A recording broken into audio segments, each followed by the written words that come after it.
Hello, and welcome to this week's On Record portion of the Rockbridge Report. I'm Emily Mosh, and I'm joined today by Mary Lynn Lipscomb, a registered nurse in the area. Thank you so much for joining me today, Mary Lynn. You're very welcome. It's my pleasure. So, Mary Lynn, you are a nurse consultant. Can you tell me what that means?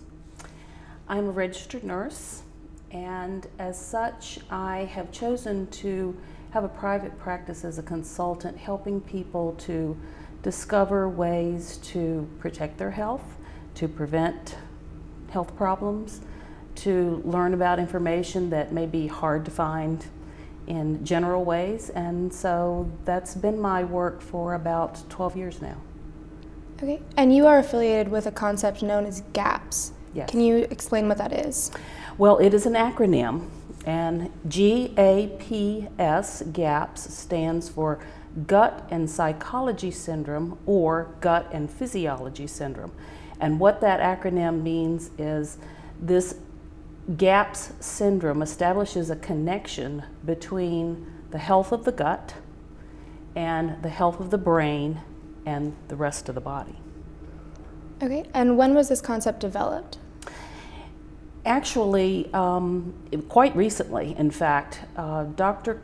Natasha Campbell McBride is a physician who practices in Great Britain, and she, either fortunately or unfortunately, had an autistic child. I think it was maybe in 2003 or 2004. She was quite startled by this and was unable to find answers as to what caused this problem in this child, and also, more importantly, to find answers or solutions to this problem.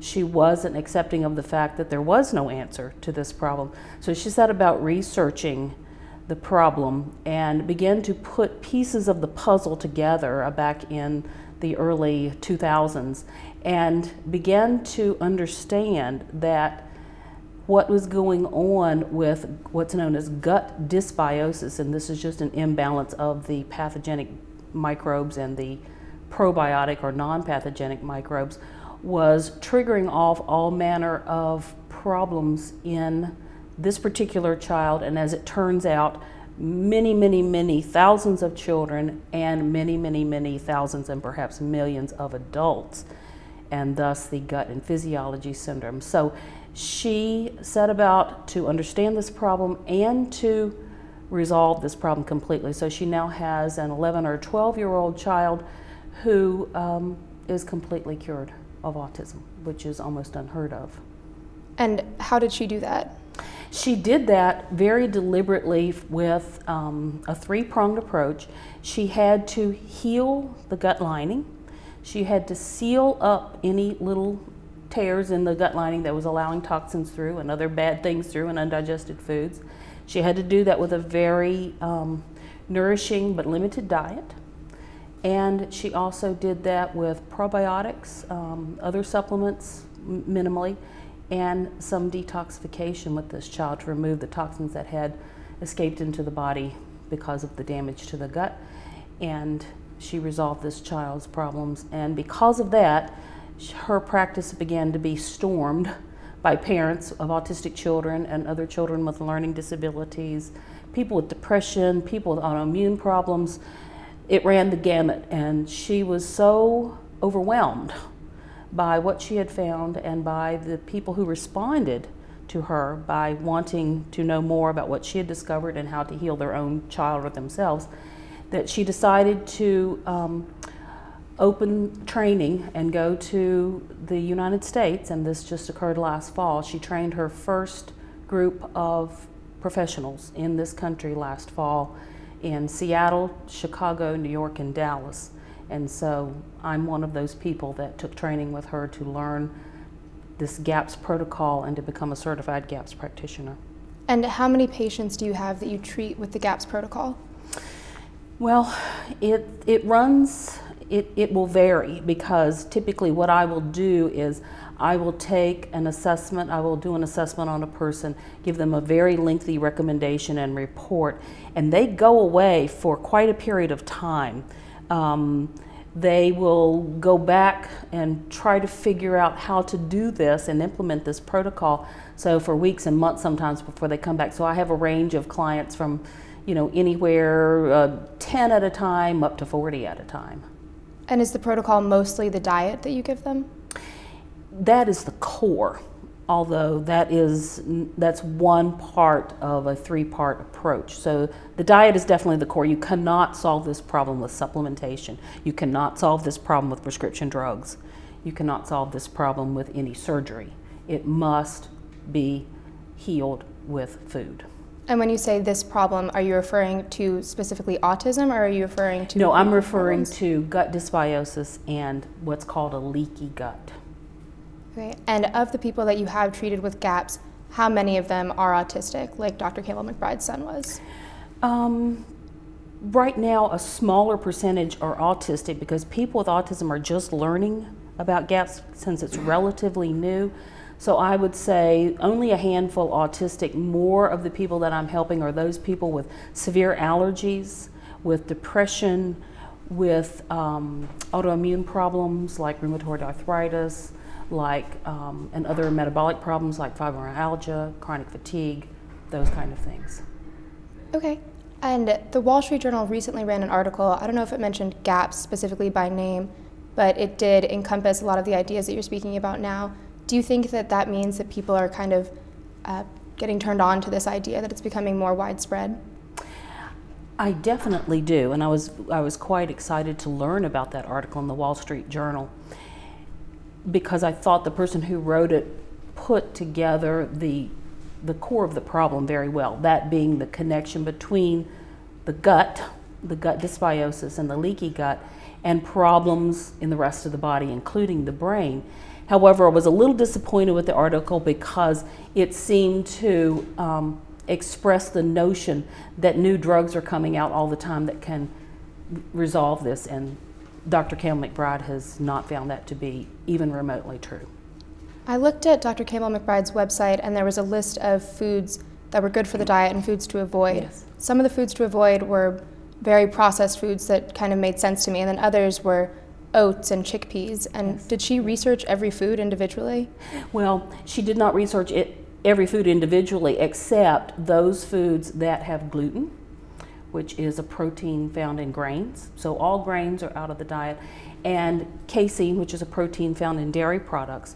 So only dairy products that are specially prepared, fermented, so that some of these nutrients are pre-digested, and also all sugar except one natural sugar, that being honey. So those are the things that you can't eat because it damages the gut, but there is such a world of foods that you can eat, almost all fruits, ripe fruits, vegetables, all meats, eggs, healthy fats. And this is the one thing that I think is a very important point to make in relation to the diet. Dr. Campbell McBride has found that particularly in children with learning disabilities, autism, the more healthy fat, that being saturated fat, they ate, the faster they healed. Is this diet is it something that everyone should really be on? Yes. Are you on the GAPS diet? Yes, it's called full GAPS, and so it's there's no grains and no sugars and no, except occasionally, because I don't have a leaky gut. I'm not a GAPS person, and the reason I'm not a GAPS person is probably fairly unique. One reason I'm not is because I have probably had antibiotics once in my 56 years. That's very unusual. Most people who have damaged their gut have done so through taking many courses of antibiotics in their life. That's one typical way. And another point that is really critical for me to express within this context is this problem of gut dysbiosis, that imbalance between the normal flora, the normal bacteria, viruses, yeast, parasites, and the abnormal, if you will, the non-beneficial, the pathogenic, deepens with every generation. And this is where the power of GAPS is, to help us to understand that if my children are GAPS children, in other words, have these symptoms, it's because I had aspects of GAPS, my parents, my husband, his parents, going back, and it's not genetic, don't hear that. This is not a genetic problem. This imbalance of gut flora deepens with every generation because it gets passed generation to generation because of the birthing process. Right. And so this is very, very critical for people to understand, because it really puts a piece of the puzzle together that hasn't been put together before, as far as I know professionally. Do you think that Rockbridge County as a whole is a healthy place? In